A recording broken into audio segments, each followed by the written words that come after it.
All right, welcome everybody to Getting Started with Kubernetes and Rancher 2.0. I'm really excited for our training today.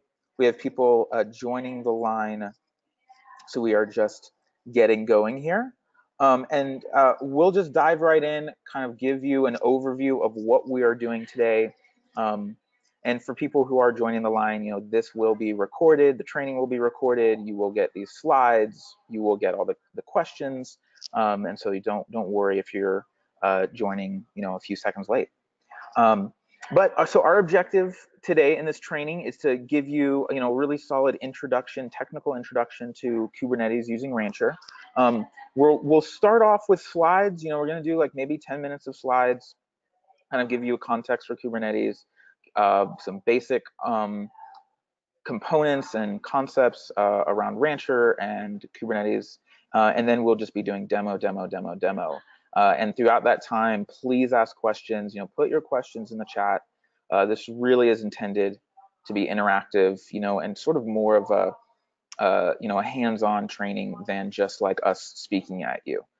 So please ask and bring us, what you're dealing with, what you're facing, and we'll try to get to everything. We have about 90 minutes to get through, the stuff we want to, and also answer your questions, and hopefully we'll get to all of it.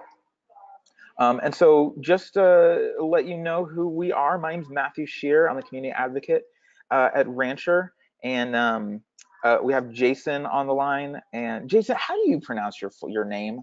I meant to ask that. Van Brackle. Van Brackle, that's right. Okay, awesome. So this is so great. I'm so glad to have Jason online. He's a great expert, and this is the first time doing one of these trainings. We're super privileged to have him with us. And if you all need to use us, ask more questions, or just plug in, reach out to us on Twitter, reach out to us on GitHub. My email will be in the email that will be going out after this training, so you'll be able to, get in touch and stay in touch. And so just a little bit of context. We hope you have some Docker understanding, coming into this training. If you don't, we have a ton of great resources, on our blog and in our docs, and obviously, Docker does as well. And even if you don't have, that much, I think you'll still get a lot out of today's training. So this is our quick start guide. If you want to follow along, with your own, Rancher install, your own instance, go, to this URL, and it should take you just a couple minutes to get up and going. Jason's actually going to go through, the quick start as well, so you'll be able to follow along. And this link will be available after the training. Further resources too, let you guys all know about forums.rancher.com. Our forum community is awesome. There's topics every day.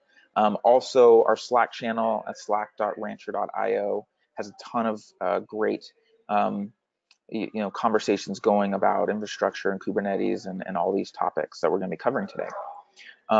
So with that, we're going to start getting into the material, and I'm going to turn the presentation over to my colleague here. Jason, are you ready to go? I am ready to go. All right, I'll give you the reins.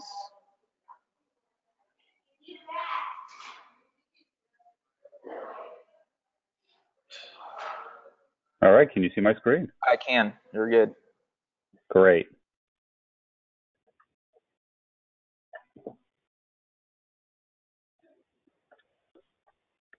So for those who've used Rancher before, you're probably familiar with the fact that Rancher 1.6 leveraged Kubernetes as well as Docker Swarm and Mesosphere. With Rancher 2.0, we're baked into Kubernetes. We're a pure Kubernetes-based offering, and a lot of this has to do with the bolt-on strategy that we had in Rancher 1 didn't allow us the level of integration that we desired to give to our users. So with the container marketplace heavily shifting towards Kubernetes, both in community involvement and in market share. We adopted Kubernetes as the platform of choice for Rancher 2.0, and this because the interest in Kubernetes has grown substantially in the last couple of years. Even Microsoft had in their early Azure Container Service offerings the same type of option where you could do Mesosphere, Docker Swarm, or Kubernetes. They've now fully embraced Kubernetes with their new Azure Kubernetes Service offering. The same goes for Amazon with the EKS offering, and even DigitalOcean is now developing a pure Kubernetes provider play. The Kate scalability and robust design patterns have really made it the platform of choice. So large companies like GitHub, actually GitHub now owned by Microsoft, have publicized their use of Kate and actually moved off of their custom orchestration engine into Kubernetes over the last year because of the scale it offers. And then many of the IT vendors, I just mentioned Microsoft and Amazon, have added Kate's offerings, and there are more to come. Now, Kubernetes is not just a Google project. For those who are not familiar, it started as a Google project. It was their third container orchestration platform. There's Google Borg, which runs everything at Google, from Gmail to Maps to the search engine itself. They had a second platform called Omega, which some of the good ideas from Omega ended up in both Kubernetes and into Borg. And then Kubernetes, which was a general purpose container orchestration platform that Google basically just gave to the world. So you can see they have about a 30% share in contribution as far as source code in GitHub, with other individuals as independents, and then a number of the large companies like Red Hat, like IBM, like Microsoft are contributing to upstream open source Kubernetes as well. But Kubernetes is a really nice engine. I love the car metaphor. Kubernetes is a great engine for running microservices and cloud native applications, but you need a whole car, and it's where some of these operational challenges come in. So, with so many ways to deploy Kubernetes, how do I deploy it consistently across infrastructure? So, Amazon, Microsoft, DigitalOcean, vSphere. How do you deploy consistently across all these various infrastructures if you have a hybrid play? Then, how do I implement and manage access control across multiple clusters and across Kubernetes namespaces? If you've worked with Kubernetes, you've worked with their role-based access control, you understand already how difficult it is to manage that across cluster and across organizations across clusters. How do I integrate with the central authentication system? It's likely you're already using Microsoft Exchange, or maybe you're cloud native, so everything is, Amazon IAM or some sort of OAuth model. How do I integrate with that authentication system? How do I leverage an existing authentication resource in my Kubernetes cluster? How do I partition clusters to use them more effectively with my resources? How do I manage multi-tenancy? This all goes with having to deal with multiple users and multiple teams and multiple clusters as your Kubernetes and as your container services scale. Trying to do that out of the box, just with you're going to be developing a lot of tooling to build the car around this really great engine that is Kubernetes. And then how do I make my clusters highly available? Nodes are going to die. It doesn't matter if they're Amazon nodes or Microsoft nodes or nodes in your data center. How do I have a highly available cluster? How do I enforce security policies, not just within a single cluster, but multi-cluster? And then monitoring. Do I have the amount of introspection required to detect and troubleshoot issues at scale? In the end-tier development days, we worried about our machines and our applications on our machines, and it was easy to see problems because we're usually dealing with one node or 5 nodes or 10 nodes. But at Kubernetes level of scale, we could be talking 50, 100, 200, 1,000, 10,000 different commodity-based machines, and we become less and less worried about an individual machine failing and more concerned about patterns of failures and being able to define KPIs around metrics for how our operations are running, so that if we see a problem emerging, we can react to it. And Kubernetes itself is moving at a very fast pace. 50,000 commits during 2017, that's accelerating. The top 5 GitHub projects are all unique developers contributing to upstream Kubernetes code. It's just it's moving at a tremendously fast pace. So there is no LTS version. It's not like Ubuntu where you're going to have an LTS live for a while and expect it to be supported by the company for years and years. Really, it's every 3 months a minor release comes out. And these minor releases aren't always minor. They can have major changes in functionality, in the Kubernetes client itself, and in the APIs that are available to the user. So in the enterprise software days, we probably got really accustomed to, this is my version of Windows or this is my version of Linux, and I'm comfortable with it. It works, and we're just going to keep that around as long as we can until we're forced to upgrade. We're going to flip that paradigm on its head with Docker and with Kubernetes. Really, by and large, the latest version is probably better put together, more secure, more robust than the version that you downloaded 3 months ago, 6 months ago, a year ago. And that creates a new challenge. So that means every so many months, I have to be thinking at an operations level about my upgrade path for my Kubernetes clusters.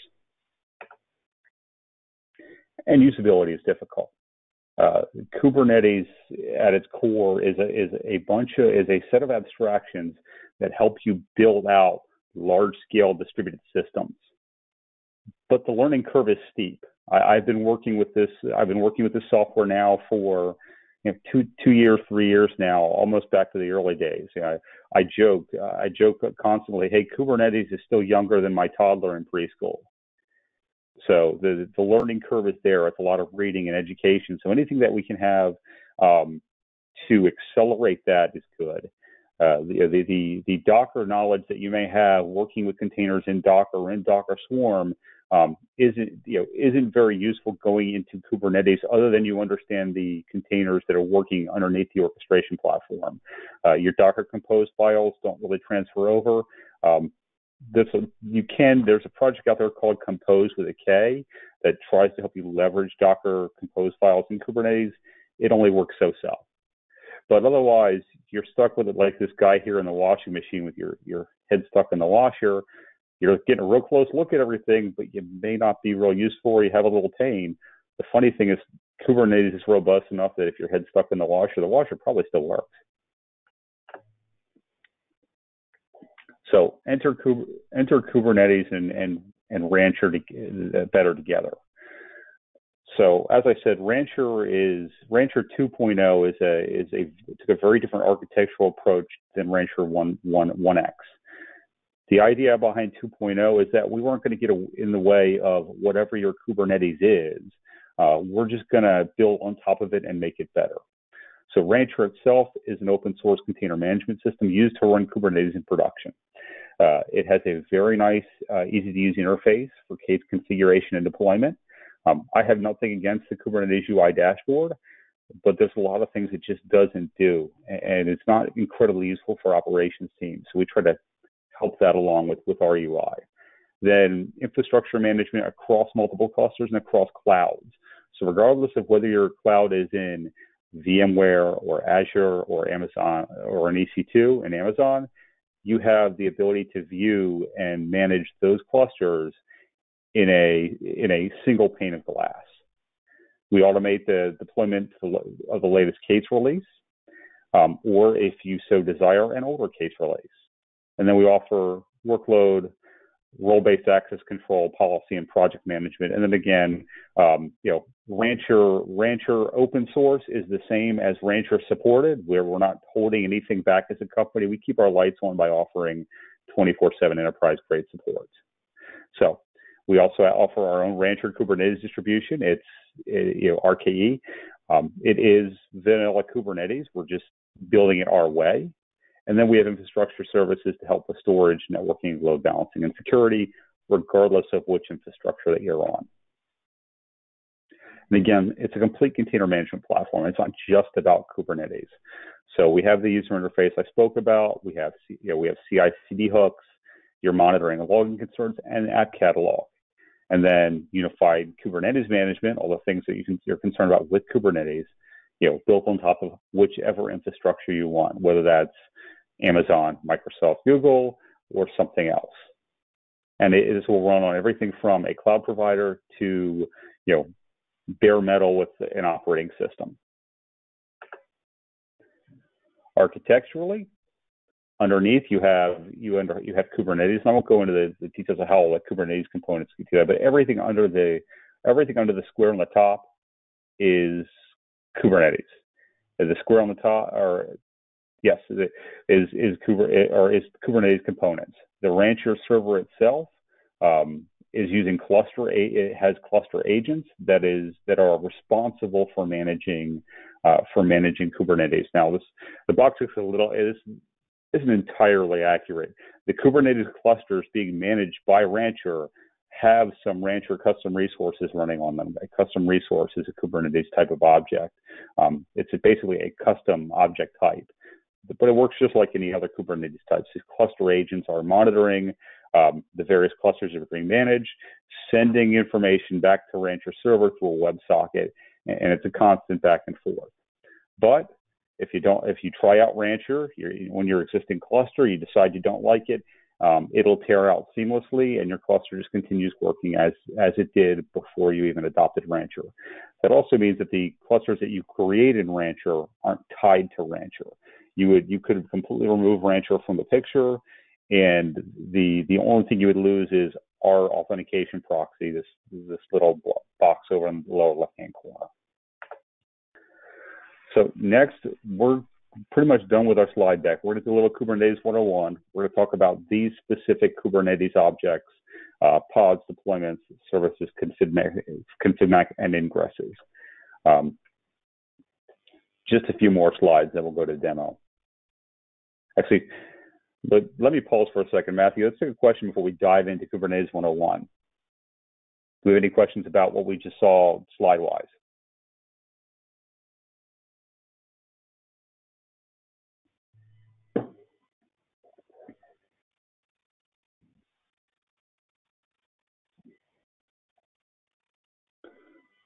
All right. Looking for the questions real quick. Pop this open. So one question from Josh. What are the OSs allowed to run Rancher? Can I use CentOS, or is it strictly on Ubuntu currently? We have our recommended operating systems. Ubuntu is supported, CentOS is supported, the Rancher distribution is supported. If it could run Docker, it may very well just be able to work, but we have our recommended install. So it's basically targeted at Linux distributions, but Ubuntu is easy, CentOS is easy, RHEL is easy, Rancher OS is easy. Once you get out of the supported, the various supported ones, things can get a little bit hairy. So. And somebody said they successfully deployed Rancher 2.0 on the Docker Toolbox and VirtualBox 5.2.8. So it doesn't necessarily have to be a distribution.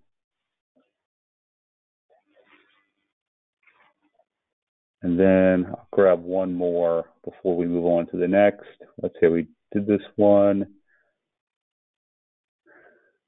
Why from 2.0 is it not possible to use CI/CD drone IO like the 1X version? Really, 2X is a complete re-architecture. There are some features from 1X that will come over. It's just most of it is new development. So if there's a feature you want to see CI/CD wise, like a drone IO, we are an open source project. Add the feature request into GitHub, and we'll put it on the list of things to look into.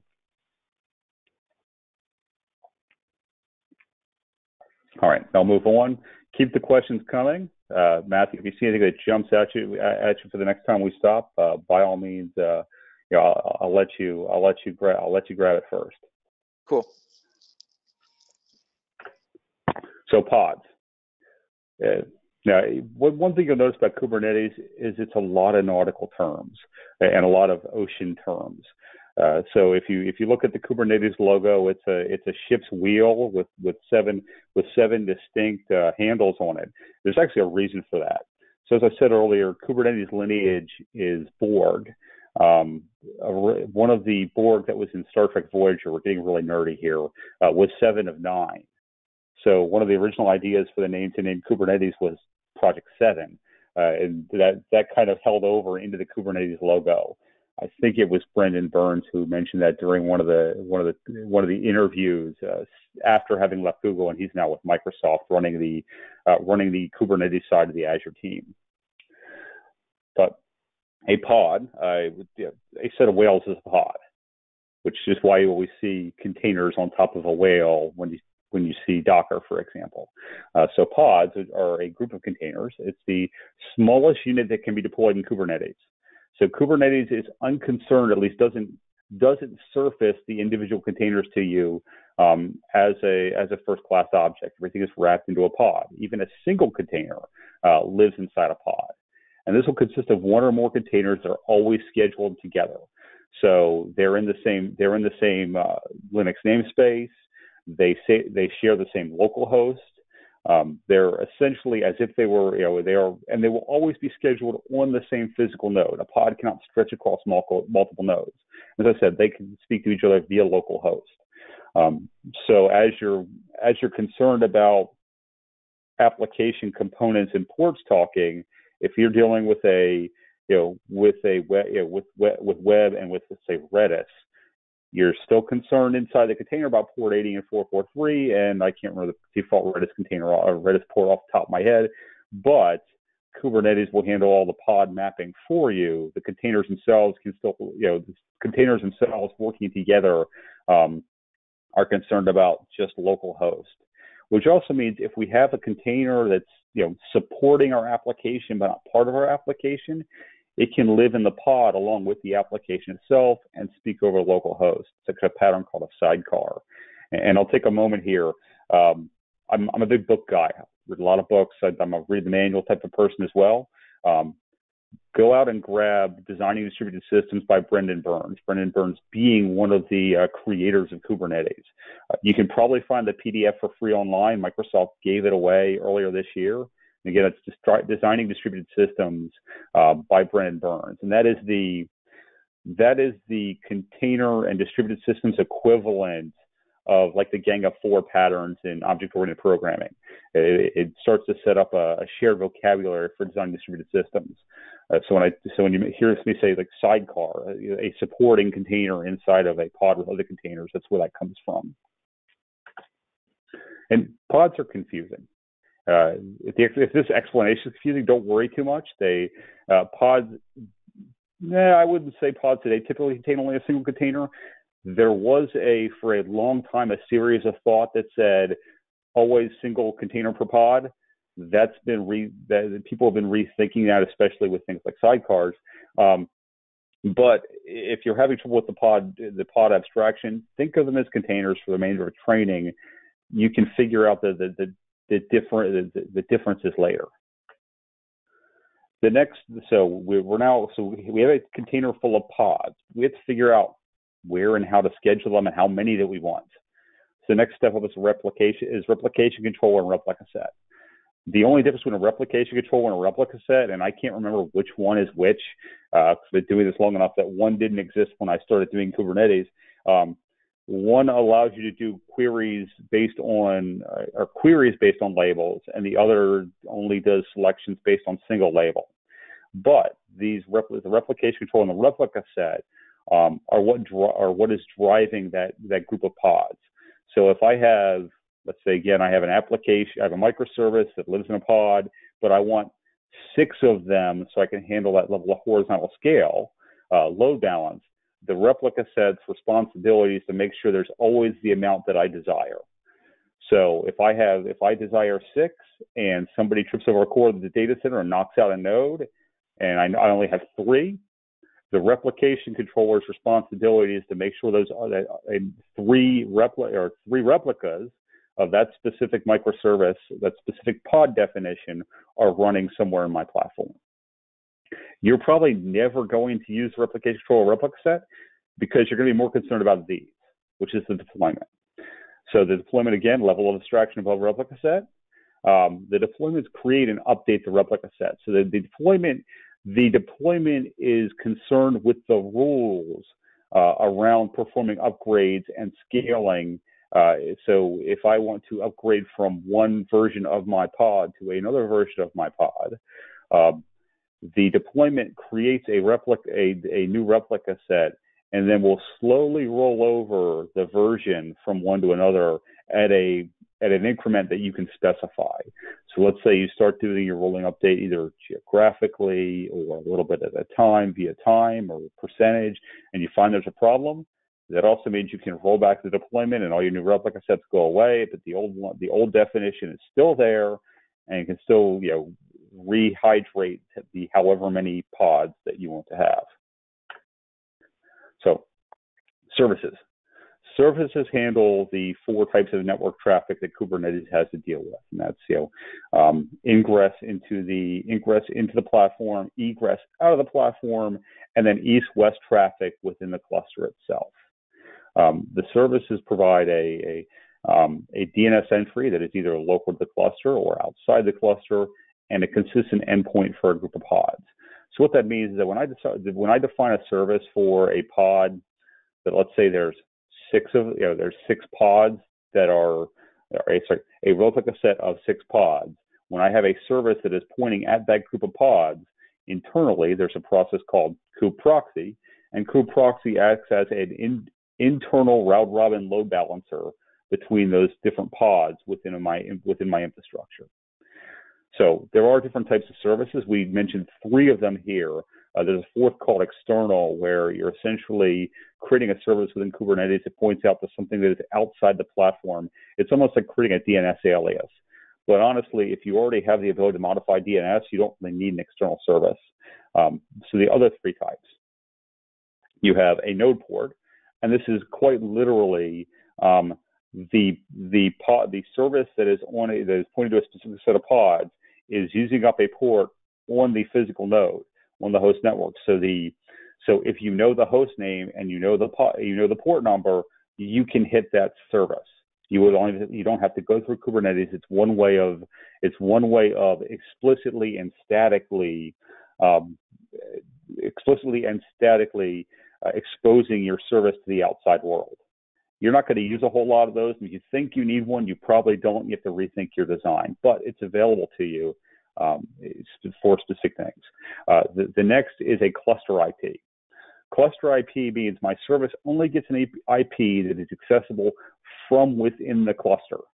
So every other pod within the cluster will be able to navigate to that service via that IP address, regardless of which node they're on. So in the Kubernetes networking world, there is no bridging or NATing, at least not that's visible to the services running within Kubernetes. Conceptually, every service has its own individual IP. That's why you see the need for the container networking interface and various overlay networks. That's not to stop you from doing all the routing yourself, but it's only if you really like pain, or you're going to have a really small number of nodes that aren't going to dynamically change within your platform. The next is a load balancer. And load balancer works alongside an object called the cluster control manager. The cluster control manager, or the cloud control manager. The cloud control manager is the bridge between your Kubernetes platform and whatever cloud provider you're working with. So if you are working in Azure or EC2, you need to actually configure a cloud control manager. It's if you're doing it manually. The providers handle a lot of this for you automatically. We're getting the nitty-gritty here. All that to say, load balancers only work properly on clusters that are connected to infrastructure that have a cloud control manager doing properly configured. If you create a load balancer in a cluster that doesn't have that set up, you're just never going to get an external IP. Then the other one that is available is what's called a host port. Host port, you say what you want exposed within your service, and Kubernetes then picks a port at random and exposes that to the outside world. that by default in the range of 30,000 to like 30,575 or 32,575. That's configurable, but that would be another way to expose to the outside world. Config maps. These are just key value files. It allows you to decouple the configuration of your application from the application itself. So you could have separate config maps for dev QA prod, versus the pod itself.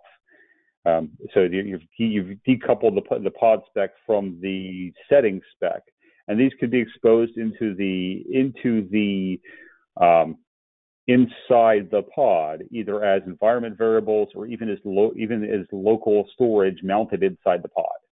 So it could be a file, it could be a set of keys. This is a really common paradigm for TLS certificates inside of a pod that the pod may need to actually do its job and to be properly have a proper verified chain of trust with TLS. And then ingress. So here we're talking about ingress objects versus the general topic of ingress as being north-south traffic into the platform from the outside world. And this defines how traffic from the outside cluster is routed to the inside of the cluster, and it's used to expose Kubernetes services to the world, specifically through the front door. So you're routing traffic from the front door through the platform to internal services, based on things like host and path. So if I'm using, let's say I have a wildcard certificate and a wildcard on my load balancer, I could say based on my slash whatever, will then navigate from my slash directory name down into whatever service inside my cluster is exposing my website, my microservice, my key value store, my database. And these ingresses are implemented by a load balancer. There are a number of them out there. The general use case, the easy to learn use case is the Nginx reverse proxy, where you're doing you have an Nginx ingress controller, which is actually a pod and set of containers responsible for handling ingress rules, and it's doing the reverse proxying, the stripping of TLS, and the navigating of traffic from over L7, over HTTP or HTTPS to the specific service that needs to be reached. HA proxy has their own, AWS ELB. There's a lot of them out there. There's F5. If you have an F5, there's an F5 connector that will take your ingress rules and sign into your F5 and set up your load balancing in the F5 for you from Kubernetes. So next, we're going to do Rancher 201. We're going to set up Rancher. We're going to add a cluster. We're going to talk some security and auth. We'll talk storage, projects, namespaces, catalogs, and the CLI. So I'm going to stop here real quick and for questions. Matthew, what do you got for me? Perfect timing, Jason. Yeah, so there are a couple questions actually about things you're about to go over. So Josh is asking, what are the OSs allowed to run Rancher? Can I use CentOS, or is it strictly Ubuntu currently? So maybe you could talk about that when you're setting up Rancher. And then there's a question about networking layers. So maybe when you get to networking, we can pause there as well. And there's several questions about clusters. So maybe when you get to clusters, custom clusters and provisioning clusters, we can pause there again. Okay, sounds good. Awesome.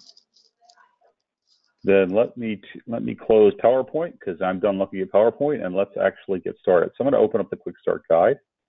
That's right, my default GitHub. So all the things that I work on, most everything I work on that's even for my needs, is here in my GitHub or is in the GitHub of one of my colleagues at Rancher. My career has spanned everything from COBOL to Kubernetes, and a lot of stops in between in a lot of different languages. As I've gotten into open source software and embraced that, I put more and more out here on GitHub. For example, on the Rancher, on the Rancher users, the rancher.slack.io, there's a lot of issues of people trying to get metric server stood up. So right here, I have my metric server on Rancher 202 because it doesn't work out of the box quite right. And there's a whole guide and how to here. So the various things that I use to help make my life easier, they go right up here on my GitHub. If I think it's useful for the community, I'll put something out in general on rancher.slack.io and also on Twitter. So feel free to follow me on GitHub, follow me on Twitter, on both the Kubernetes Slack channel and on the Rancher user Slack channel. I am at JVB, and I'm connected most of the time. I may not answer you right away because I might be out and about with the family or coaching sports, but I'll see the notification on my phone. And when I have a few minutes, I'll even if I don't know, I'll say, hey, I don't know, but I might be able to find the answer for you. So by all means, reach out. I'm loving the open source part of Rancher and the community as well. Y'all are great. So that being said, let's go to the Rancher guide. So if you go to the Rancher website, this has been changing a lot because 2.0 just went GA a month or two ago, and we are writing docs as we go. So this is a constantly changing thing. If you'd like to contribute, or if you just want to watch when things change and new docs get added, here on GitHub is the Rancher docs site, and you can fork this and modify it and contribute pull requests back. It's one of the things that I do as I'm going. So if something is not out there, by all means, put an issue out here on the doc site and say, hey, where's my reference for X? I'm with the field engineering team at Rancher. We're actually writing a bunch of this stuff as we go and as we're helping our users out with getting 2.0 up and running. So go here to the Quick Start Guide, and we'll actually walk through this Quick Start Guide. So we're going to do installation of Rancher 2.0, create a cluster, and deploy a copy of Nginx. So we'll provision a Linux host, install Rancher, log in, create a cluster, deploy a workload, and we'll view our application. So Linux host. This will work on a cloud-hosted virtual machine. This will work on an on-premise virtual machine. This will work on a bare metal server, and I don't mean bare metal without an operating system. I mean bare metal with an operating system. This also can work in QEMU with KVM. So if you just want to do everything within a virtualized world, you can do it that way. You can run it from VirtualBox. You can run it from Hyper-V. I've done it all. I'm running on a Windows system today. I have Rancher server running on my Windows system inside of the Docker for Windows. But by and large, for single node install, we're working through a single node quick start. This is not a production ready scenario. This is just a relay getting started. So go ahead. Just real quick, Zing Tang asks if he can run Rancher 2.0 locally on my Mac OS. So it sounds like you can. Or do you want to? I believe so. I mean, so Rancher server and the Rancher agents are just Docker containers. So if it can run Docker, it can run the Rancher server. There just may be some things it can't do because the underlying file system may not support it, or you might need a special Kubernetes storage class or something along those lines. But from you can stand up Rancher server on Docker in Mac OS. That does work.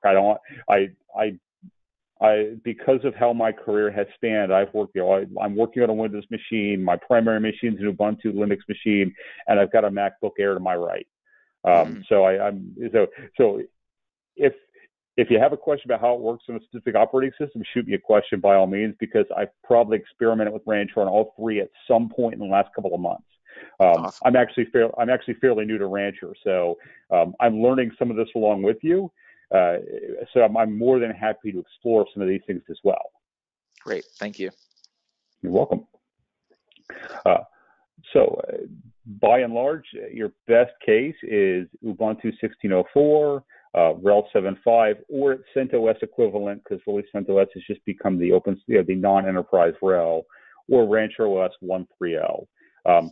Rancher OS is just a really, really, really tiny Linux distribution that is enough Linux so that you can run Docker. and then everything else from the system components and within the distribution is running inside of a Docker container. This is actually really popular in some of our government clients, in our IoT clients, because they want something that's either really tiny or has a really small attack surface from a vulnerability standpoint. So if you want something small, it's quick to stand up, but it's all container-based, Rancher OS is the way to go. It would be somewhat similar to the way Docker did Linux Kit. Hardware requirements, 4 gigabytes should be plenty. You do need Docker. Now, we have 3 supported versions of Docker here. It will run on other versions of Docker. We pull our supported Docker versions from the Kubernetes documentation. Because we're running Rancher server, the Rancher components in Kubernetes, we've decided to support the Docker versions that Kubernetes supports. You'll notice 17.03.2 is not the latest version of Docker. It's just the latest supported version of Docker by Kubernetes. The Kubernetes community actually believes that Kubernetes will run just fine on 17.03.6 and later. It just hasn't been tested officially and supported officially. So when they give the green light on it, so will we. As far as installing Docker, you can visit their documentation to install it for your specific version, or I'll close the quick start guide. Or there is also a bunch of handy scripts that we can provide to make it easy for you. I'm coming in through a different side. Let me go to the bottom, 2.0, and quick start guide.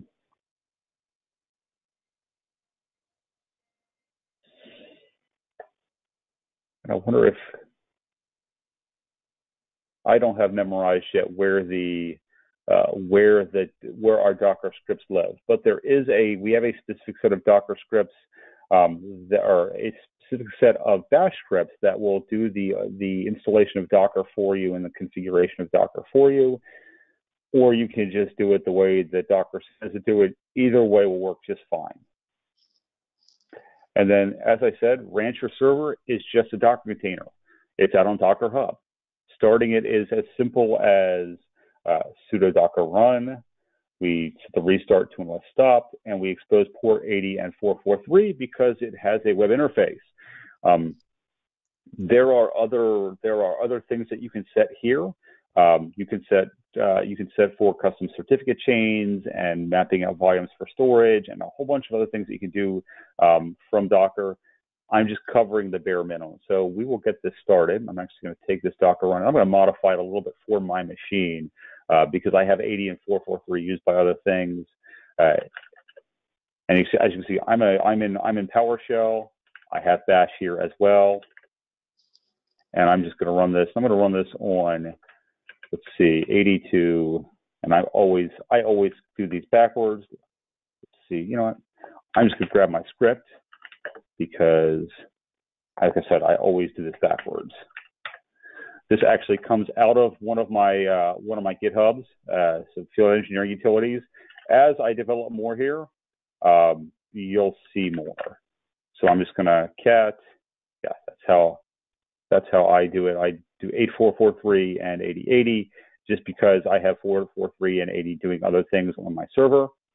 And I'm actually mapping out the Rancher folder to varlib Rancher. This will look a little bit different in the Linux world than it does in the Windows world. The Linux world, it does not like this .rancher, but it looks just fine for our purposes today. Now, this is going to take a couple of minutes to start up. It is syncing everything. It's setting up this specific instance of Rancher has the Rancher server components and a built-in etcd and all the things that Rancher needs up and running. If you were to do a production level Rancher deployment, you're going to want externally managed, highly available etcd, and you're going to want to connect that into your Rancher server to that from the website. That's just a different set of installation instructions here. And you can do the highly available with external load balancer. And then if you're in somewhere like a big financial or somewhere in healthcare where you're air gapped and you cannot install from public Docker repos and you need to go to private Docker repos, you can do that as well. So this is going to take a few minutes for it to do its thing while it's starting up. What can I answer? let's see. Oh, Ashwin, I'm probably butchering your name, but it has a great conceptual question. Uh, Yep. Here it is. Are pods designed to have replicas of a running service that have the same data source, meaning having several instances of the same service able to load balance? Or are pods also used to host totally different instances of an app? So so pods, we're mixing a little apples and oranges here. So let's separate the hitting a persistent storage from the pod. Let's separate that from the pod itself. So conceptually a pod definition just has a spec of the containers that are running within it. So a pod specification represents the desired set of containers that are going to run inside of it. The replica set is concerned with making sure there are enough instances of that single type of pod over and over and over again to handle the amount of horizontal scale that you need to support your application so that your users, have a good experience. So you may have a pod for your web interface. You may have a pod spec for your web interface, and then the replica set may be creating 6 copies of that interface that may all be talking to the same database or persistent storage that may be running in a whole different pod, maybe running outside of your Kubernetes cluster, or may actually be defined as part of the pod over localhost. So the pod conceptually is really just a declarative description of the applications that are going to be running inside of it. Then as far as storage goes, storage is handled completely separately from the applications themselves. And I could do an entire day's training on just storage within Kubernetes. Just to know that stateless in Kubernetes is easy. State in Kubernetes is hard. Does that accurately answer the question, or can I explain more? Well, Ashwin, if you need more, just let us know, and we will keep going. There's other questions too, so we have another minute. I'm going to move on. So Guilherme asks, can you use other load balancers in front of the Rancher cluster rather than Nginx?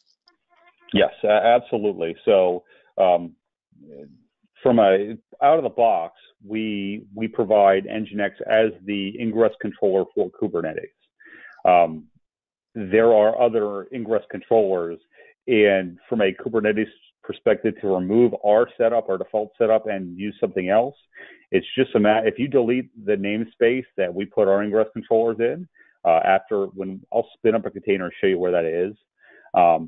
But if you tear ours out, you can put whatever else in there you want. We're not looking to get in the way of Kubernetes being Kubernetes. We're just going to give you some sane defaults to get you up and running.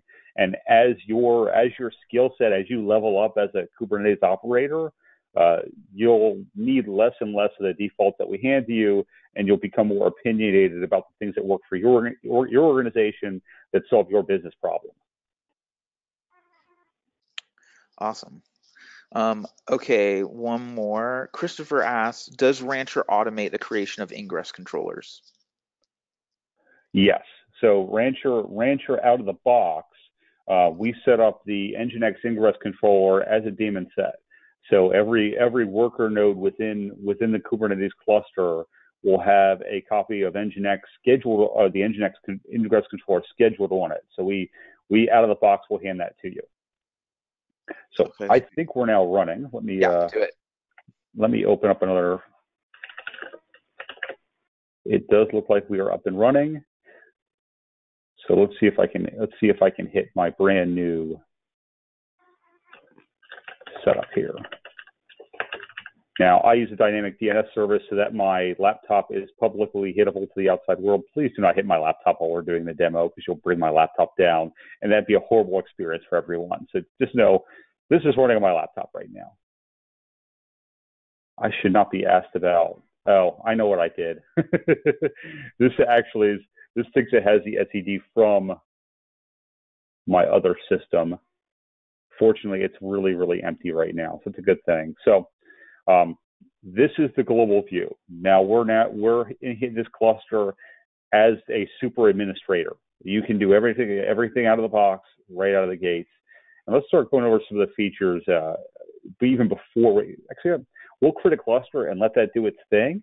And while that's running, we'll actually navigate through some of the features. But I want to give the cluster time to create. So creating a Kubernetes cluster from within Rancher. I go into clusters and I hit add cluster. Now, these are the various node drivers that we support out of the box. Under the covers, we're leveraging Docker Machine. So for providers like Google Container Engine, or Google Container Engine, Amazon EC2, Microsoft Azure, and DigitalOcean, we're actually spinning up nodes on your behalf through SSH and through the APIs that these providers make available, and then doing the Kubernetes install on top of them in our RKE Rancher sort of way. Not Google Container Engine. So the Google Container Engine, the Amazon EKS, and the Azure Container Service are the Kubernetes hosted providers. So these are ones where you can log into them and it will spin up a Kubernetes cluster in its own opinionated way. And then the last way the other two is we have an import functionality. So if you have your own way of spinning up Kubernetes that you like and just works, like a kubeadm or a KOps, or you want to spin it up in one of these cloud providers, but you want to customize it in ways that we don't provide, then you can use the import. So you take bring your own Kubernetes, import it into our cluster. That includes things like Minikube. You can actually import a Minikube that's running on your local VM and from within Rancher. And then custom. Custom is I'm going to provide the nodes and I'm going to provide Docker Engine Docker Engine. I just want Rancher to set everything else up for me. So if I have a way of handling my own IaaS and handling my own Docker installation, if I want a custom version, and I'm just going to bring those nodes to Rancher, custom is the way to go. So I already have a DigitalOcean account set up, and I like DigitalOcean because it's nice and fast. So I'm going to do my DigitalOcean cluster. So first thing to do is I name it. If I don't name it, it will pick a really archaic name for me that I will not be able to remember. General rule of thumb, cluster names that are useful to your organization. If you want to do this through automation, then a cluster name doesn't matter. Member roles, this has to deal with who has access to it. I'm just a default admin right now, but I can add other members if I had other users. We'll talk about users and user stores later. And then various options.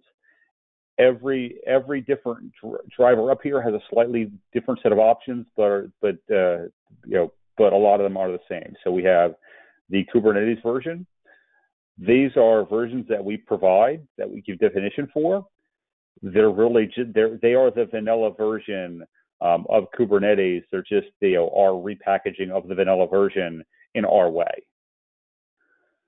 Network provider, we give you the availability to bootstrap one of three or any of these three network providers of the box: Flannel, Calico, and Canal, which is a combination of Flannel for networking and Calico for network policy. For those of you who are unfamiliar, Flannel is a network overlay that lets you do a software-defined network. And virtual networks, network within a network type of things. And then Calico will do that as well as do network policies. I think micro firewalls is the easiest way to describe Calico. And then Canal is kind of the best of both worlds.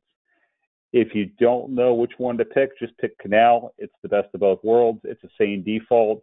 You really won't go wrong. Once you get to know Flannel, Calico, Canal a little better, you may have a specific use case, like maybe you want to do everything over VGP, where Calico would be your best bet, or you don't like what Calico does to your network in certain ways, so Flannel would be your best bet. But out of the box, Canal works just fine.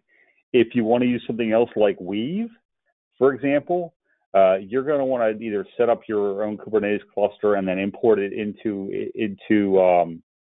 Rancher, or some other custom way that you create your Kubernetes and bring it to Rancher ahead of time to support whatever custom network provider you use. I'm a little bit biased. I have friends who work at Tigera who are with my last company who are excellent at networking, and they're really, really smart people. So I enjoy working with Calico for that reason. And then cloud providers, this is where you're concerned about the configuration of the cloud control manager. So the cloud provider is what does the connectivity between Kubernetes and your specific cloud provider. So the cloud provider works alongside the cloud control manager so that your load balancers work, and your storage for AWS, your EC2 storage, your block storage, your Azure storage blocks, so that all that works properly. That's way too in the weeds for beyond the scope of this, but just know that is available to you regardless. If you use one of these, we set all that gets set up out of the box. You have to do some configuration if you're using DigitalOcean, Azure, or EC2 for IaaS, and then Rancher doing the rest. The DigitalOcean one there is no DigitalOcean cloud provider yet. It's coming by DigitalOcean. There is an Azure one. It's kind of complicated to set up, so if you're interested in that, by all means, reach out and we can help support you there. And the EC2 one is a little bit simpler. And then vSphere, I don't have a vSphere cluster I can play with to do here, but we'll go from there. So we have our infrastructure. We now need to define what our nodes are going to look like. We do this through node templates. Now, I already have some node templates built in. So let's actually look at one of these. Actually, I'll create one. We'll leave this as they are. So let's create a node template. So I'm gonna hit my plus button. Let's go into my node template area, and I need my DigitalOcean key. So if I'm going to use an IaaS provider, I need to have the API keys to talk to it. DigitalOcean is a single API key. AWS, it's your client key secret key. In Azure, it's your tenant ID, subscription ID, client key, and secret key. I could do a whole class on service principals in Azure, which is why I selected DigitalOcean, because it was the smallest footprint for me to do that. So I'm going to go into here, and I think I already have my. I'm not going to expose this. What's it called? Is it here? Did I not put it there? I thought I put it here. I don't see it here. Maybe it's in code.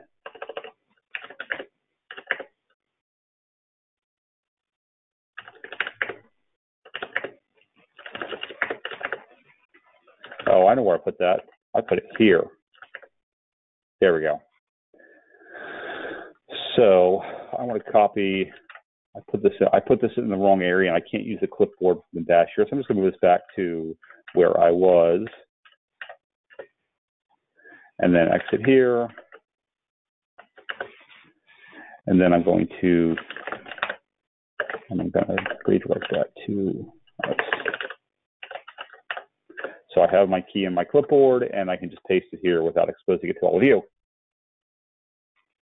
So that will actually authenticate. If I got that wrong, it would have yelled at me. And now I set up all of the configuration for my node template. So regardless of how many servers I create, they will all be created with this node template. And the options available are a little bit different for each provider.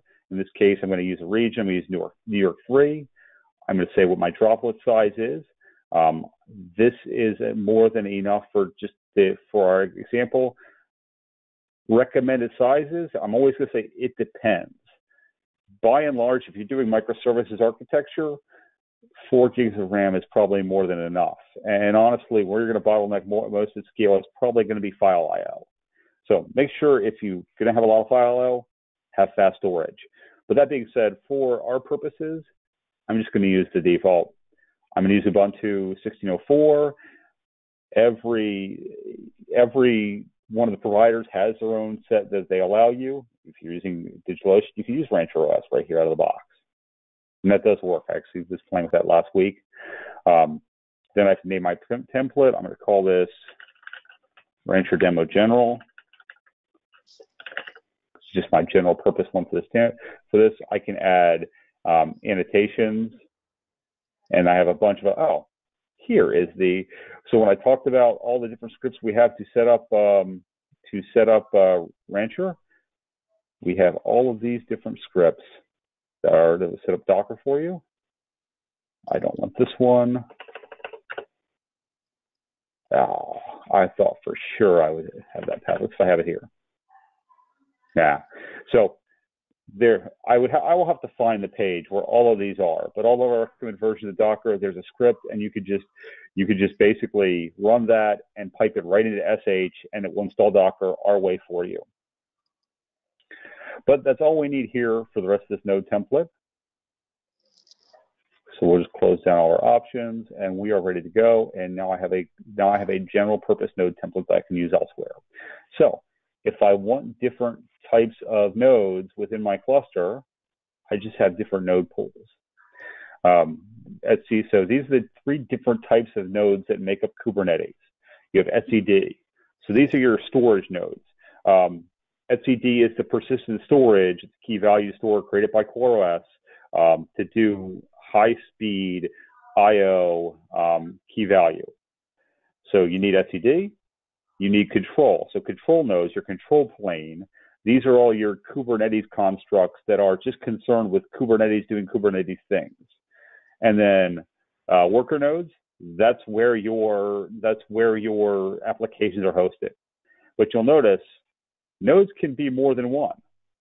So you can have a single node Kubernetes cluster with everything running on it. Minikube, which is one of the ways to do local Kubernetes development, really is just a virtual. It's a virtual machine with a node that has all of these things running in them. By and large, it's good to separate these. I would even recommend that you also have workers that are specific for Ingress, but that goes into architectural talks, Kubernetes in general, and beyond the scope of this conversation. And you'll notice we'll actually make sure that you do 1, 3, or 5 etcd, because etcd to do proper replication needs an odd number because it can't even. I know, bad computer dad joke. So I'll have an etcd. I stole that, probably from Twitter. I'd give attribution, but I don't know who said it originally because they probably stole it from somebody else on Twitter. Great. So I'm naming each of my node pools. I have the JVB on here because everybody at Rancher shares DigitalOcean, so they know not to delete my nodes during a live demo. They're JVB, and so they'll ask me, hey, is it okay if I delete your nodes? So at this point, our cluster is being provisioned. Now, we're going to get constant feedback back and forth as this is coming up. So it'll wait for things being registered, and it will tell us we can't do anything until it's ready, but things are being provisioned. This will take 3 or 4 minutes. But once this is done, everything here will be green, and we'll be able to talk to this cluster. Any questions while we're waiting for this to come up? Yeah, absolutely. So 2 different ones. The first one is, it's kind of an EKS cluster troubleshooting question. This is from Josh Bergman.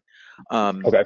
Trying to provision on EKS. He says, I have it creating the stacks in CloudFormation, but when it tries to post, it fails with a 403 error. Yesterday, it told me an S3 error, the key didn't exist. I went to edit it, and it changed region on me.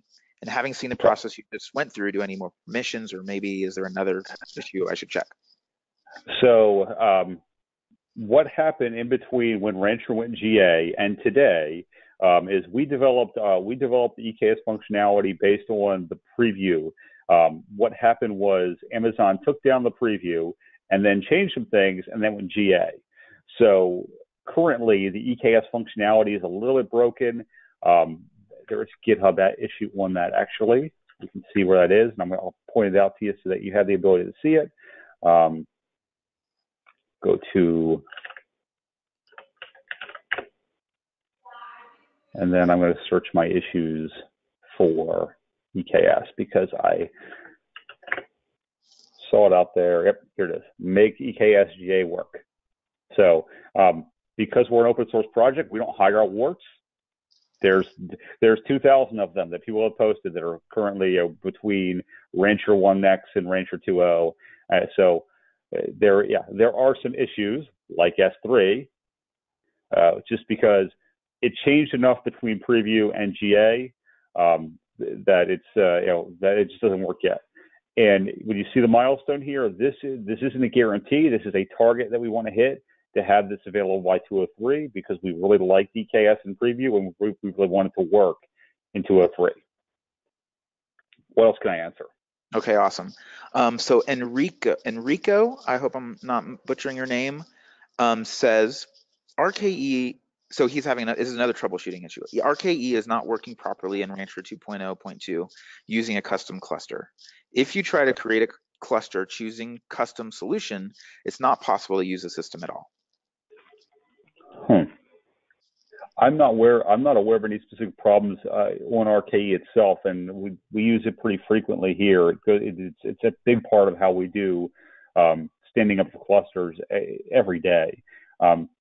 So feel free to hit me up either on the Slack channel, either myself or somebody else in the community probably has seen the error that you're experiencing.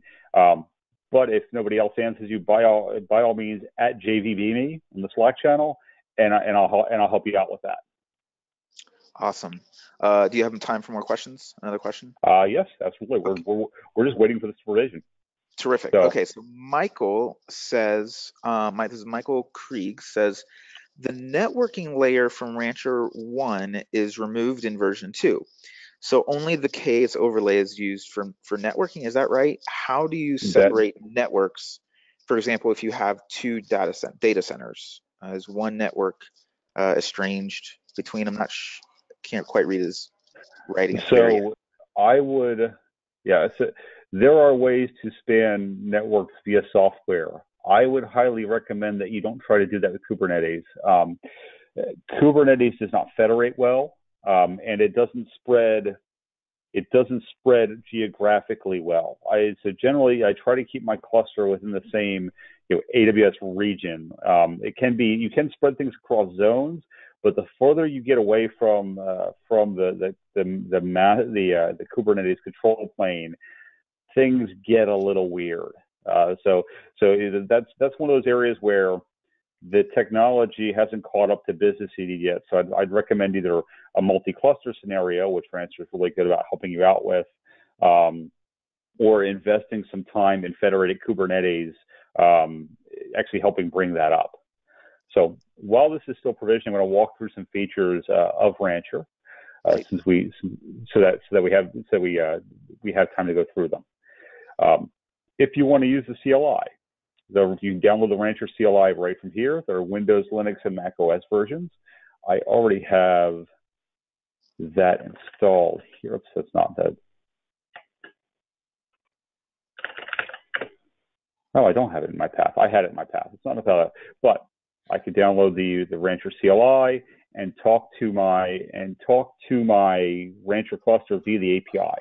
All of that to say, everything you see here in the UI is backed by a REST API. And a lot of functions within cluster. So once this comes up, you can see it's pulling images right now. So once that comes up, I'll actually show you one of the, right here.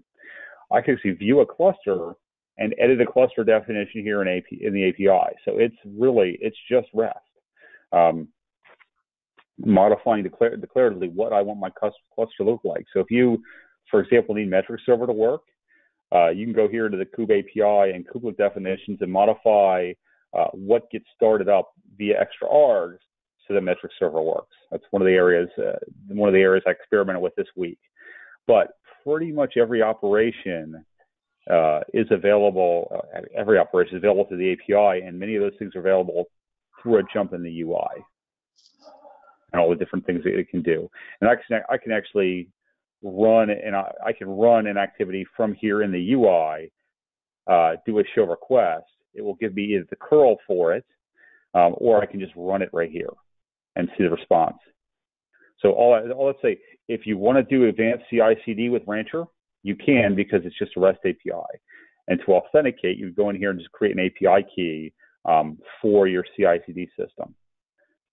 So everything that's talking to this Rancher server right now has some sort of token, including my UI session, and I can also create one as well.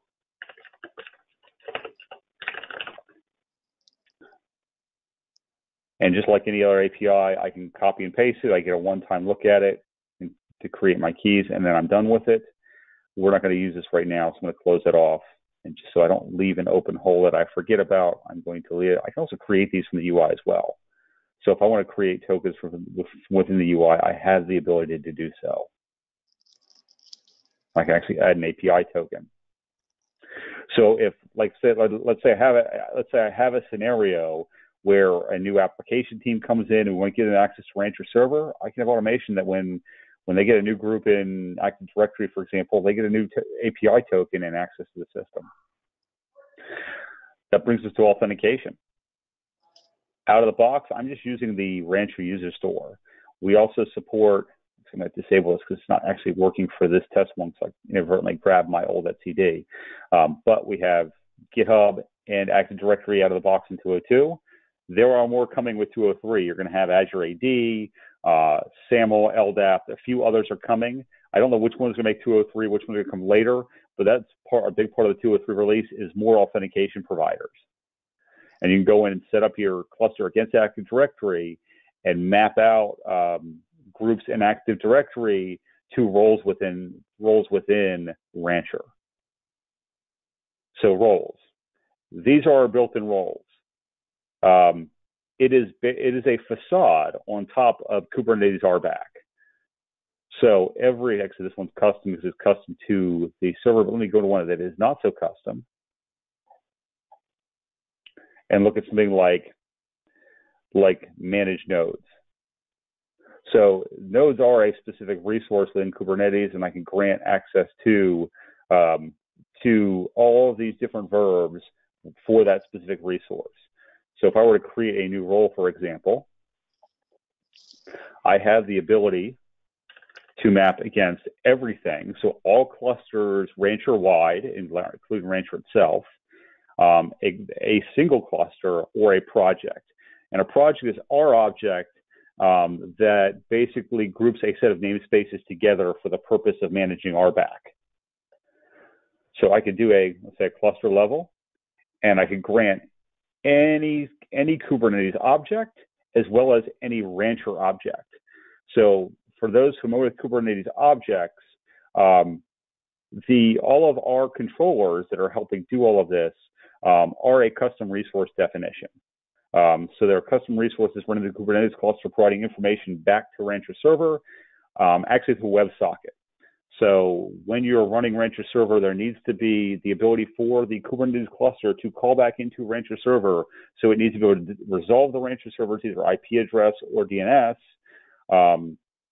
as well as be able to talk to it through 443. So that setting, so as you didn't see this because I already had set this up, that setting is here. This has to be resolvable by Kubernetes clusters. You can change that when you first launch Rancher server. It will give you the option to set that. I already had it set in this case. We help you with pod security policies. Pod security policies are policies that define how pods are allowed to behave. So if I need to execute my pods as a specific Linux user, or I want to actually lock down what my pods are allowed to do from an SE Linux or AppArmor perspective, I can set that up in here. We don't expose everything that's available in pod security policies. For example, we don't expose anything about AppArmor, but there's nothing stopping you from doing that or creating one here, copying the output from copying the YAML and modifying that as you need and then reapplying it. Like I said, we're just helping you with Kubernetes. We're not getting in the way of Kubernetes. And let's see, yep, our cluster is up and running now. So I now have the ability to talk to this cluster. If I'm looking at the cluster level, I can launch a kubectl. This is the Kubernetes client, and do anything that I could do from within Kubernetes. So if I want to do my deployments right from here, I can. I can look at all my services. Oh, that's right. Somebody asked me about pulling out the Nginx ingress. If I want to pull out the Nginx ingress, All I have to do is delete the Ingress Nginx namespace. If I delete the Ingress Nginx namespace, all of our custom stuff that does Ingress controller is gone. If you want to pull Rancher out of your Kubernetes server, if you delete cattle system, well, this connection will stop working for one, but two, Rancher will be gone from your Kubernetes cluster, and it will just be a vanilla Kubernetes cluster again. So like I said, we're not replacing Kubernetes. We're not changing Kubernetes. We're working alongside Kubernetes to make Kubernetes easier for you. And then if you prefer to use your own kubectl, your kubeconfig file is right here for this specific cluster. Out of the box, we give you the ability to do alerting and notification. So I can create alerts based on the health of various things within Kubernetes. And then when one of those gets triggered, I can set that up with a notifier. Out of the box, we support, I can send Slack notifications, email, PagerDuty, and really anything that supports webhook. Under the covers, we're leveraging Prometheus, the Prometheus Alert Manager to do this. So if you're familiar with Prometheus Alert Manager, that's how we're actually going about this. Is we're shelling out, or we're not shelling out, but we're leveraging Prometheus Alert Manager to do our alerting here within Rancher and setting that up for on your behalf. We also give the ability for logging. This is cluster level logging. Within my project, I can also have project level logging for my applications themselves. This is all the Kubernetes level stuff that gets logged. And out of the box, we support Elasticsearch, Splunk, Kafka, and syslog. And we have an embedded Elasticsearch. It's very experimental. This is not production ready. This is what you want to use for production. Set up your own Elk stack or EFK stack, however you'd like to do it, and talk to that. Or if you have lots and lots and buckets of money, go with Splunk. I love Splunk. I've done a lot of work with it, both as an integrator and as a user, but it does cost your firstborn and secondborn children to pay for. So it's really for big enterprises. So we now have a running Kubernetes cluster, and we'll walk through some of the ways we can deploy apps. We can deploy workloads, which is your standard, we're going to define our Docker container, or we can go to the catalog. Now, unlike the Rancher 1 catalog, the Rancher 2 catalog is backed by Helm. So no more Docker Compose. Everything is based in Helm. For those of you who haven't worked with Helm, Helm is the Docker Hub equivalent for container orchestrated systems. Originally, it was just Kubernetes. They announced recently that they're going to support Kubernetes and Mesosphere and Docker Swarm, but they give you a templated way of doing the same applications over and over again. So out of the box, we support, we give you a bunch of, we give you the public stable and the public incubator. I think I have everything turned on right now, but if I were to look at just like say, so Helm is the public stable, Helm incubator is the anything goes. These stuff are in development, but not trusted enough to be considered stable. And this is the library that we offer, which is relatively small, but it's things like Memcached or MySQL, Prometheus, Redis. We offer an NFS provisioner, and using these applications are as simple as going into your catalog apps, filling in any environment variables that we need, and hitting launch. This one is actually really simple. And we can look at all the changes to the Helm charts, the chart template. So these are actually creating the various Kubernetes objects required to do NFS. And when I launch it, it's actually going to run all the various YAML files against my Kubernetes cluster, and eventually this will be green and everything will be running, and I'll have NFS available to me. And this will actually change my storage for this cluster, where I'll have NFS available as one of my storage classes that was not available before.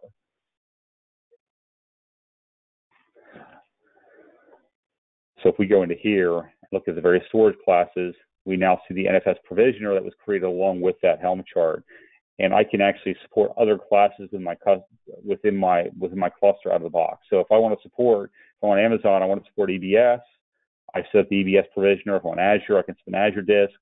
You might have used Gluster or Ceph before, and we have lots and lots of other ways of doing storage. These are ones that the community generally supports. Don't go trying to use an Azure file on Azure Disk or an Amazon EBS. Or Amazon on an Amazon cluster. It's just not going to work. We don't filter it out for you. We let you shoot yourself in the foot if you'd like. But that would give me other storage classes. And like I said, I could do a whole 90-minute talk just on storage. We can see information about the various nodes and what they're doing. You'll notice the etcd is marked as unschedulable. That's called a Kubernetes. That's a Kubernetes taint. Any nodes that are tainted have certain things. There's a lot of different ones. Check the Kubernetes documentation, but all unschedulable says is my applications can't go there unless I force them to go there. By default, we leave the control node as a resource that can be used for applications. That's easy enough to change by setting a taint. If you use kubeadm or gone through the Kubernetes training, by default, kubeadm actually taints the control nodes as well. And we can see information about. And if I'm using a provider where I have the ability to scale up and scale down, I can do that right from here and create more nodes to have a highly available cluster. And I can create more worker nodes, and that will actually provision that out in DigitalOcean. That's only if the driver that I use to create supports this. So if you do an import or a custom, we can't actually add nodes on the fly. It just doesn't work that way. We also don't support the automatic creation of nodes via any sort of resource definition. We're thinking about adding that as a feature, but we want to be really, really careful on how it's designed, because when you scale up, you're also scaling up not just nodes, but dollars as well. So because those nodes haven't become active yet, you see they're red here. See, we went, and the pipeline feature. I'm actually going to turn the pipeline feature. The pipeline feature is going to be CI/CD out of the box, starting with GitHub, and it will be our CI/CD system similar to a GoCD or a Jenkins, something like that. It's still early on in its development. It's not something I would say is production ready yet. Feel free to experiment. But even though those nodes aren't up and running and ready yet, we can still leverage the one that is up and running. So we have our various deployment models. You can already see our NFS provisioner is up and running. So we can do NFS storage in the cluster. The provisioner is actually set up an NFS server and all the hooks you need to do that. So if I were to define what's called a persistent volume claim for that storage class, I would get NFS for my application. I don't even have to worry about setting that up. The provisioner does it for me. But let's deploy a workload. I'm going to do this.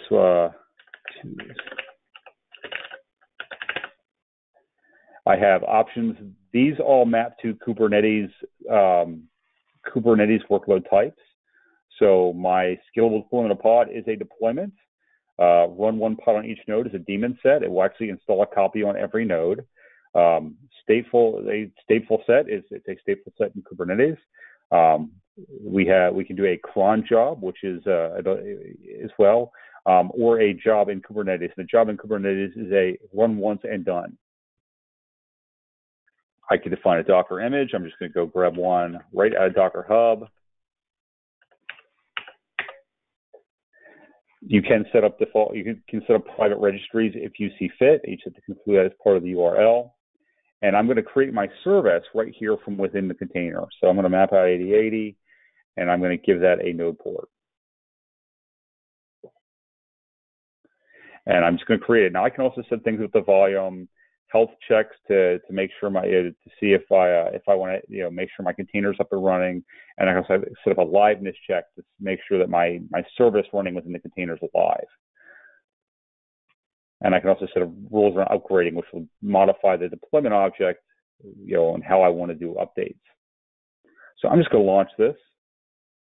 It's going to find somewhere out on my platform, create my service for me, and I now have a copy of 2048 I can waste my time on all day long. So next we'll go to load balancing. This is where we help you set up an ingress controller, and that's our L7. That's our L7 into the world. Now I've had problems with 2048 and the ingress controller. I'm actually just going to deploy a copy of Nginx because Nginx works like 100% of the time. I don't know what's going on with that specific version of 2048. I haven't had time to look at it yet, but I'll also add this 80. I'm going to give this a cluster IP, which is internal only, and launch that. So that's not actually available to the outside world. I can't look at it right now from here, even once it deploys, because it's only within the cluster, and my Rancher server is not part of the cluster. So that is now up and running. And let's add an ingress to it. So your application does not have to be publicly exposed to have an ingress rule based on it. We're actually going to ingress right into that cluster IP. So this is my Nginx ingress. It's in the default namespace. If you're using an ELB or a front-end load balancer, you can give it what host name to use. I'm going to generate this xip.io host name. xip.io is the DNS equivalent of Let's Encrypt. So what Let's Encrypt is giving you publicly available certificates, xip.io is giving you publicly available DNS. And I'm just going to target it right here at Nginx, and we're going to do /web. And I'm going to save that. Oh, I forgot to give it a port. Actually, I've already created the service for this. So I think my target add backend, or no, I give it cluster IP. So I'm going to save this. Under the covers now, Rancher is going to make sure that the service is set up properly. It's going to set up an ingress rule that's going to be managed by the ingress controller, and it's actually going to communicate with XIP as well to set up all the things needed for that to work properly. Oh, that's not good. Let's try that again.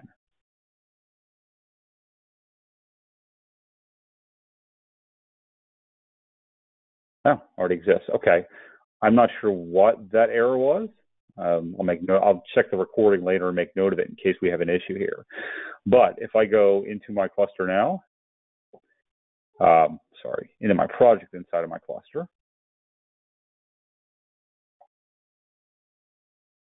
this thing all of a sudden gotten really slow.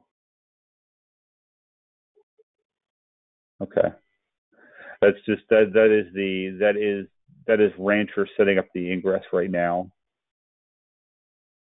So we'll let that do its thing. And we can see once it's done, I will have a website here. Now, it looks like it is not done yet. Yeah, it's not done yet. But once it's done, my Nginx will be available right here, and just telling me that it's pointing specifically to the Nginx service on the cluster IP of 1040.224.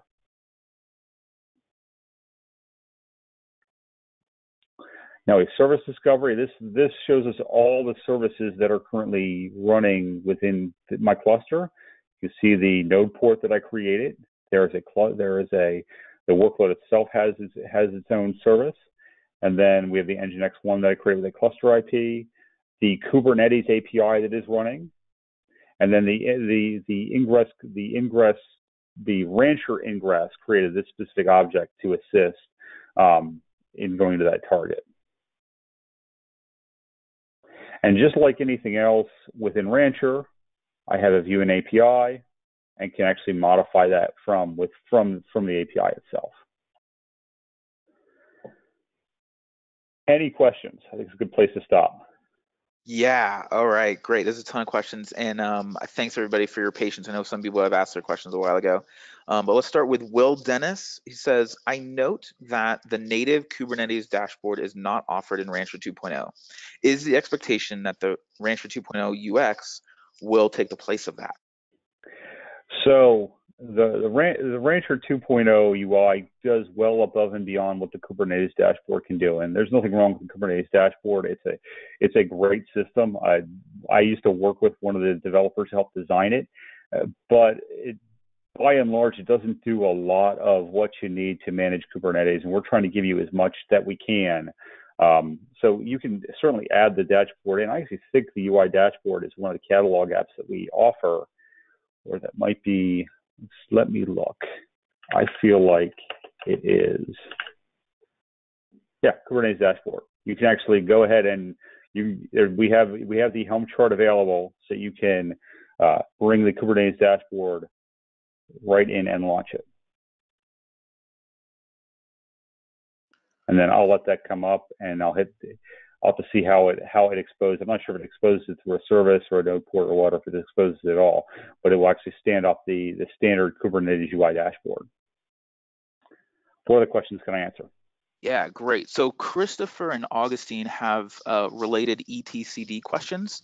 Okay. So they say, what specs do you recommend to use for etcd and control nodes? In what circumstances would one need to add more etcd and control nodes? And can you elaborate at all on production etcd requirements? So that goes beyond the scope of this conversation, but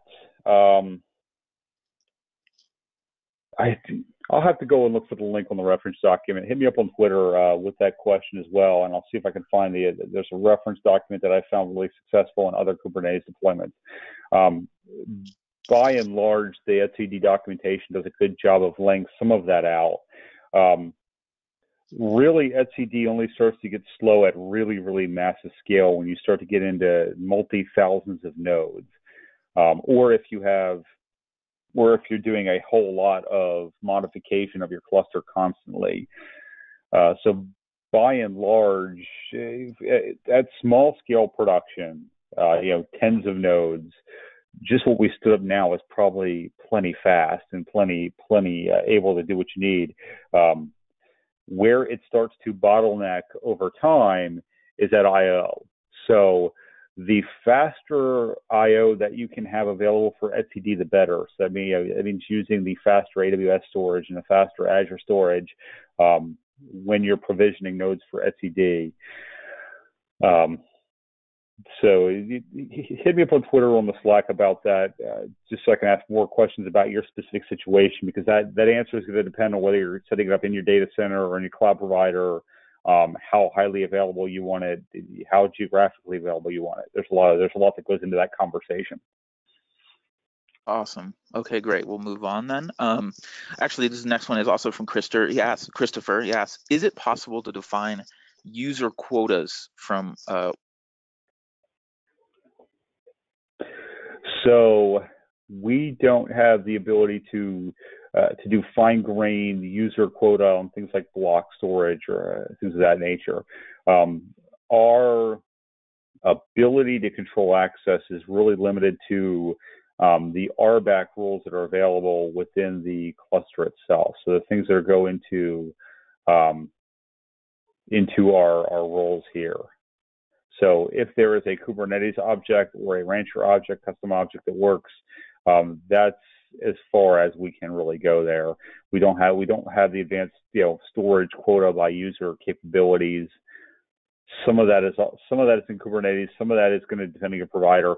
That might be a more appropriate area for an AWS IAM rule or an Azure AD rule, things of that nature. It's more that is more provider specific. Gotcha. Okay, cool. All right, well, moving on. This one is from Maxwell Leonard. It says, what is the best way to integrate Rancher with Oracle Cloud? I don't want to, but I have to with work. Have to work with Oracle Cloud. So I have not worked with Oracle Cloud yet. I'm also the organizer for Kubernetes Philly. I'm in the Philadelphia area, and Oracle is going to come out and demo Oracle Cloud. If it is just a matter, I've not had the chance to look at Oracle Cloud specifically as a Kubernetes cluster, but if it is using the Kubernetes APIs and they're not doing any major modification to Kubernetes, it probably is just a matter of going in here to global and cluster and global and then add cluster and then import. When you import a cluster, let's say this was our Oracle cluster. What then happens is, based on whether you're using self-signed certificates, which is this bottom area, or this top one here, you would execute this kubectl command against your Oracle cluster, and Rancher would go about setting up its cluster agents and node agents. Now, that being said, I don't know the internals of Oracle Cloud enough to speak to whether that would work. So Rancher requires that you're using Docker Engine and works best in supported versions of the Docker Engine. So, for example, if I were going to set up a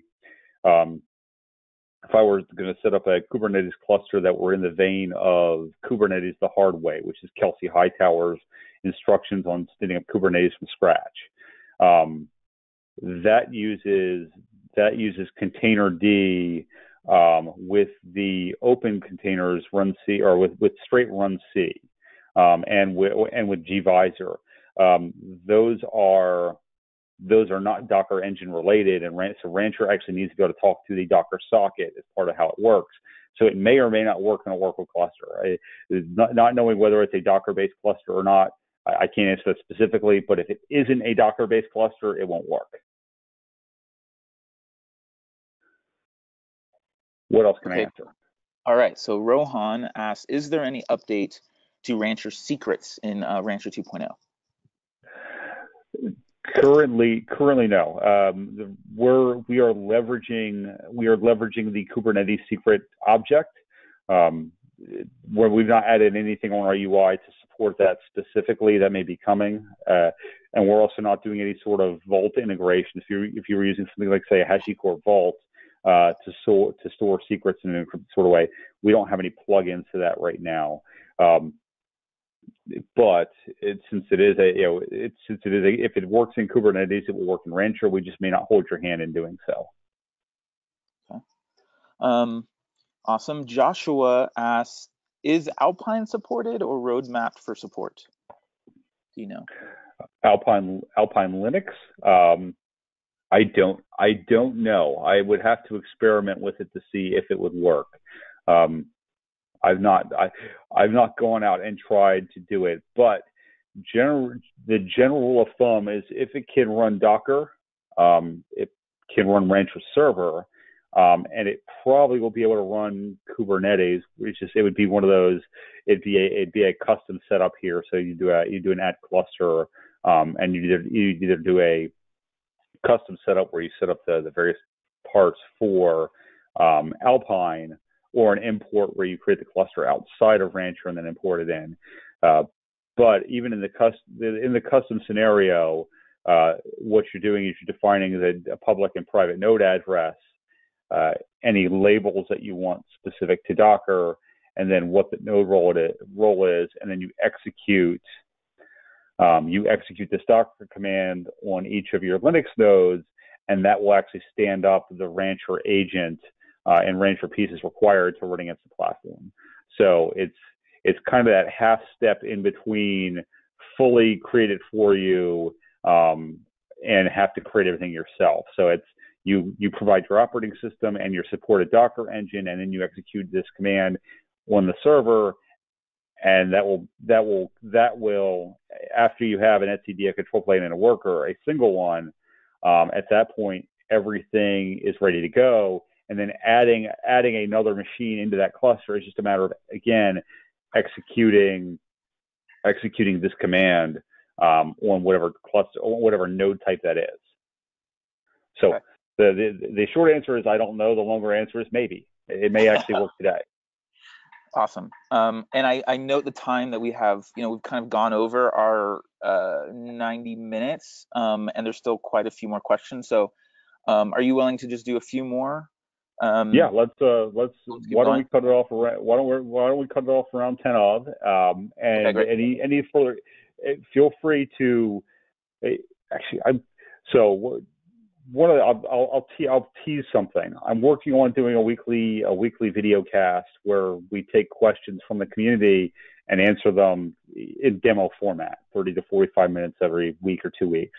So reach out to me on the Rancher Slack, and I'm going to start collecting questions so that we can have deeper dive discussions around single issues versus this, which is hey, let's drink from the fire hose and learn everything we can in 90 minutes. Right. Okay. Well, then we'll keep going. Thanks for that. Super generous. So John Skidmore says, can we see an example of using a sidecar container later in the demo using WordPress and MySQL, for example? That I don't have anything set to do that, but let's take a look real quick at the WordPress catalog app. Because WordPress catalog app may actually do that itself. For some reason, the Kubernetes dashboard is not standing up. I'm not sure why. We'll look into that later. It may either be it or my node or both. Who knows? Go to catalog apps and we launch. Let's take a look at how WordPress is being done out of the box, because it may actually do that itself. I'm going to look at the details of WordPress. Container images, WordPress. Now it's using MariaDB. So in this case, I bet this is standing up in a MariaDB container and a WordPress container. Now, generally, if you're going to have multiple containers working within a pod that are actually part of an application, it's not really considered a sidecar.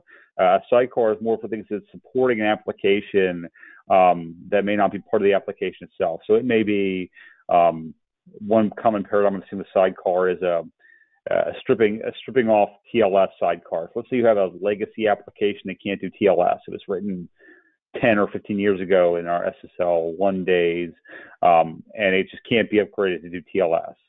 So you could have a sidecar container that acts as the entry point into your pod that's exposed to your service, and its job is to route all the traffic from that service into the application. So you would actually have with a TLS stripping sidecar, for example.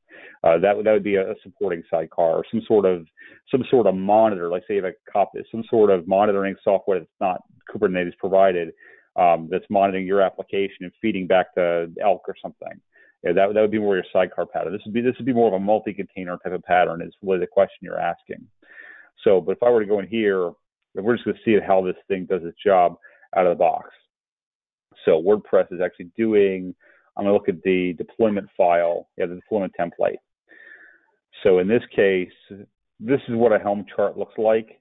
Again, we're under the nautical theme, the helm of the ship, that you're using charts to navigate.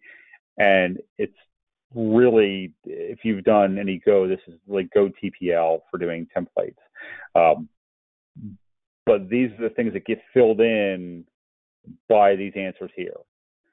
So I bet if we look at the pod spec for this deployment, we're going to see multiple different types of containers. So we're going to have a container. I'm really just simply interested in the image. Oh, this is one of those ones where we do everything for everybody. So it looks like actually this is being done in they're shoving WordPress and Maria into a single container. But generally, what you would see here is you would see multiple names here. So you would have a container image specifically for WordPress. It'd be like, WordPress, and then you have a separate one for MariaDB. Let's look at the non-catalog one, or the not the one on our catalog, but the Helm one for WordPress.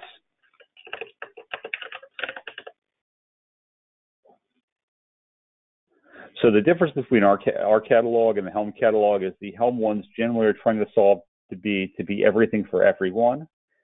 Looks like ours is so they usually have a lot more options. Well, we tend to set some sane defaults. I bet this one is doing the same thing, since it looks like our catalog might be right out of theirs. Oh, so this one is doing multi-chart. So the chart for MariaDB and a chart for one for MariaDB and one for WordPress. So I bet we have either two sets of deployments or a single deployment with multiple. Let me take a look. This is remarkably similar. So, but yeah, the gist of doing a multi-container deployment is you're going to have multiple of these. So it'll have a dash space name and then a separate image. So you'll have one for MariaDB or MySQL, and one specifically for WordPress. Oops, I closed that. What else can I answer? Okay, great. So on that note of the catalog, Volker asks, is it still possible to define your own catalog item? Absolutely. So from a global perspective, Oh, I actually have one here. So from a global perspective, a Helm catalog is just a Git address. So here's one that I build the cloud as one of the developers here at, I might be the chief architect here at Rancher. I think it's Darren. And essentially it's a Git address that is set up with a specific layout. So you have charts, and in this chart, for each chart, you have a directory for each individual chart, and inside each individual chart, you have versions. And for each version, you have the charts themselves and the various templates with a README file. So in this case, this is a custom Helm catalog, and I can go in here and let me just disable all of the other ones and just leave this one up and running.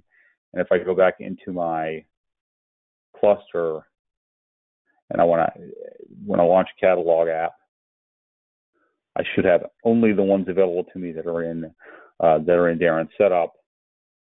And here, so in this case, I could do let's say I'm in a lockdown scenario. I have Artifactory set up that services both Git and my container registry. So I could have a private container registry and a private Helm catalog that specifies the applications that I'm exposing to the outside world. So currently we only support Git as a mechanism for custom catalogs. That will change in the future as the community changes and the needs of the enterprise change. Next question. Yeah, great. So Michael asks, do you need to define Docker store overlay, or can you use Rancher to define for the definitions for the nodes of the cluster?